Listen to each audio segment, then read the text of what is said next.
আমার জীবনে এমন গাঞ্জুটি করে গাঞ্জুটি দেখলাম না। এই প্রথম একটা গাঞ্জুটি দেখলাম। আগে ভিডিওটা দেন, পরে আমার ঐতিহাসিক ভাষণ আইতাছি। এটা কি গাঞ্জা। গাঞ্জা? তুই খাস কেন?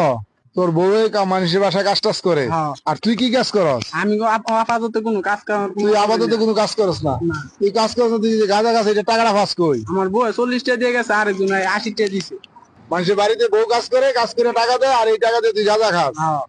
হ্যাঁ বেটা, তুই দেখবে রাজ কপাল। তোর কপালের মতো এরকম কপাল কয়জন আছে? বউয়ে কামাই করে টাকা দেয় আর তুই নিজে গাঁজা খাস। গাঁজা খাই। হ্যাঁ, এই গাঞ্জুটি ভিডিওটা ভিউ হয়েছে 1 মিলিয়নের উপরে, যার মানে দাঁড়ায় 10 লক্ষ মানুষ ভিডিওটা দেখছে, লাইক করছে 619K, মানে 6,90,000 লোকে লাইকই করছে। এটি সত্যি কথাই বলছে। ভিডিওটা দেখে খুব হাসি পাইল। ডক্টর ইউনূসের নোবেলটা এনে কোনোভাবে কি এই ছেলেটাকে দেওয়া যায়?